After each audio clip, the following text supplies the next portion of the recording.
India is a developing country, but we really envision ourselves to be a developed nation by 2047 when we'll achieve 100 years of independence. But are we on the correct path? Is Indian economy really growing?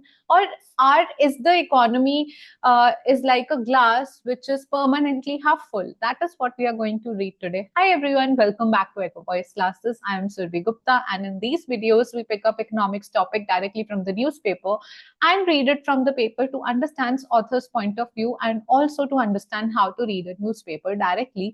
And I also try and read it with you so that you get the satisfaction that you've read the newspaper and you've covered all the important articles, and at the same time you don't even feel bored or get bored, and you understand the topic very quickly without wasting any of your time in figuring out how to actually understand the paper. So I'll quickly share the screen so that you know that what we are going to discuss today. And this is the topic by Debashish Basu, and he's written this economy a glass permanently half full. What does this mean? And in this article he has discussed every aspect of the economy, be it debt to GDP ratio, inflation, RBI, and everything. So that is what we are also going to do in this particular one. Let's start reading without wasting any of your time. So many people seem convinced that the Indian economy is on track to becoming a developed nation. The untrammeled bullish case is that we have shed the vulnerabilities that were obvious until 2014 when the Indian economy resonance burst forth. In this view, a steady gross domestic product growth rate of more than 7% will transform India into a developed country or Viksit Bharat. The definite signs of this right now are low level of debt to GDP ratio, a low current account deficit heading towards a surplus, a strong banking system, a well-managed budget deficit, and a low inflation. According to another minority camp to which I belong, these are glib claims. A lot of positive factors may have temporarily created a favorable situation for now, but they only serve to hide many continuing core weaknesses. Besides, the data behind some of the positives is questionable. Let's consider each one of these positives one by one. Guys, so he's clearly saying that, he belongs to the minority group who's not favoring the government or their claims that the Indian economy is growing. He's clearly stating that. And there's no harm in reading. So earlier I used to be of the view that, why people are writing so much of negative about the economy. Okay, how will I benefit reading this? But I think as a student, this is very important. Every aspect or perspective is very important for us to understand, because in any question they can ask us to critically analyze. So when you critically analyze, you have to put forth some of the negatives to further construct beautifully an answer and lead it towards an optimism. All right, so it's important to get the hang of the data, and if he's quoting it, there's no harm if the data is factual and backed by reliable sources. If it's all worth just a blabbering thing, then there's no point. So let's give it a read. While government claims that India's debt to GDP ratio is low, according to World Bank and IMF, it is above 82%, among the highest ever. The ratio rose continuously from low of 2014, hit a peak of 89% during pandemic, and remain above 80% over the next few years. The last time the figure was above 80% was in 2004, the peak of previous 25 years being 83% in 2003, not too far from today's level. So we are saying that a debt to GDP ratio, यानी GDP का जितना percent हमारी उधारी है, हमारा borrowing है, that is above 80% mark. So how has it grown? He's questioning that. Then current account. The current account is mainly influenced by imports and exports. Balance of payment. Balance of payment is what? It's a financial account of transactions of a resident, of Indian resident with rest of the world. So there it is broken into 2-3 accounts. As per IMF, there are 3 accounts: current account, capital account, and financial account. But RBI still follows the regime of 2 accounts, that is current account and capital account. All right. So there are transactions if we only talk of the current account constitute of goods and services and transfer payment, remittances and all. Okay. So When we do import and export of only goods, that is balance of trade. Then if we do about services and factor income and non-factor income, it is balance of invisibles, because those are, intangible services are intangible, and that is why we call it invisibles. And then we have transfer payments and all. So the current account constitutes of these many components. So the current account is mainly influenced by imports, export, and financial flows from investors and remittances. So what are the remittances? If my brother is living in Dubai and he's sending money, so those are remittances. Imports are growing and are largely inelastic.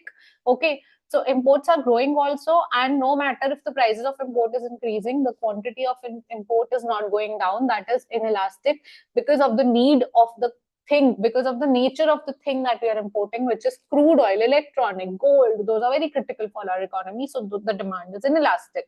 Okay, so exports are not growing. So import grow हो रहा है, export नहीं grow हो रहा, तो आपका जो deficit है वो grow हो रहा है, obviously. Okay, so exports were 25% of GDP, collapsed after 2015, and now are 22.8% according to the official data between this year. So India's merchandise export went up from $310 billion in financial year 15 to $437 billion in financial year 2024, which is compound annual growth rate of just 3.3%. Our merchandise growth has not happened, okay, and it's far lower than the inflation rate, and the rupee has been weak, showing how uncompetitive India's exports have remained. India's exports are uncompetitive. Meanwhile, imports were up by a compound annual growth rate of 4.67%. So imports are growing at compound annual growth rate 4.67%, when exports are growing only at 3 point something percent. Okay, so what saved the day were services exports. So services export is increasing, which grew at 8.92% over the same period. The core of the current account, merchandise trade, remains weak. Merchandise trade is weak. Of course, the weakness is partly compensated by capital flow from foreign investor and remittances, but here too the numbers are not that strong, contrary to the popular belief.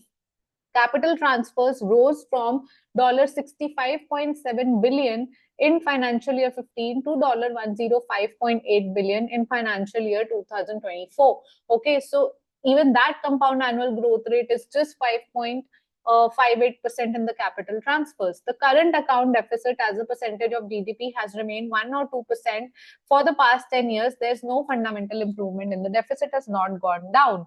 Okay, banking system, the third component.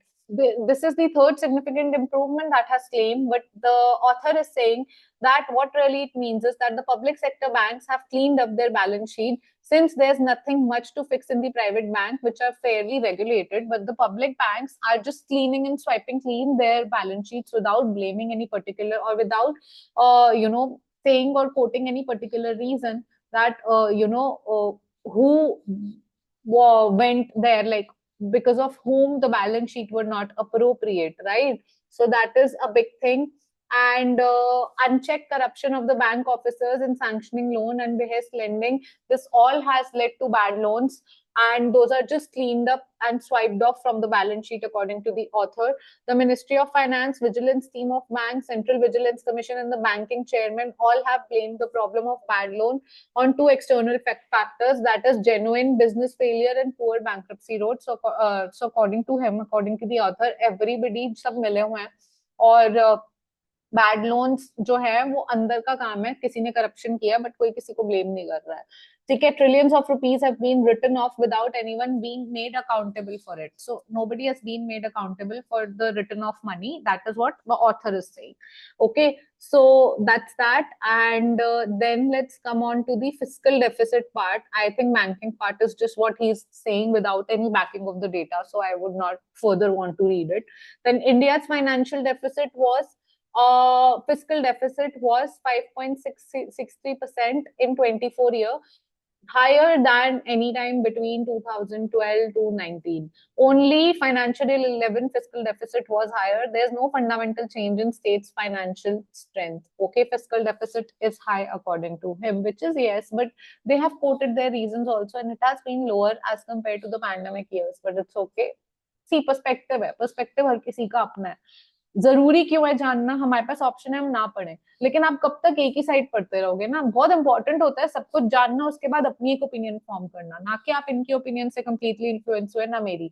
लेकिन अगर आपको सारे side पता ही नहीं होंगे तो आप एक जजमेंट कैसे बना पाएंगे, क्योंकि अगर आपको सिर्फ अपनी साइड ही दिखेगी कि if there's a person, if you follow me blindly and if you think what I am saying is absolutely right, so आपको धीरे धीरे मैं कुछ भी बोलूंगी, मैं गलत भी बोलूंगी, आपको वो सही लगने लगेगा, क्योंकि आप सिर्फ मेरी सुनते हो। बट ऐसा नहीं होता, आप किसी एक की नहीं सुन सकते, आपको सबकी सुन के अपनी जजमेंट बनानी पड़ती है, right? Which is why we are reading this article, because आपको आर्टिकल रीड करते करते दिख रहा है कि उन्होंने जब पहले बोला कि आईएमएफ और वर्ल्ड बैंक से कोटेड है कि आपका डेट टू जीडीपी रेशियो ज्यादा है, तो वो वैलिड था, वो उन्होंने फैक्चुअल बात की। बट जो वो आरबीआई को लेके, बैंकिंग सिस्टम को लेके बात कर रहे हैं कि सभी करप्ट है और करप्शन छुपा रहे हैं, वो गलत है। कि वो रीजन जो भी दे रहे हैं ठीक है, बट आप या तो बैकिंग से दो, ठीक है, रिलायबल चीजों से दो।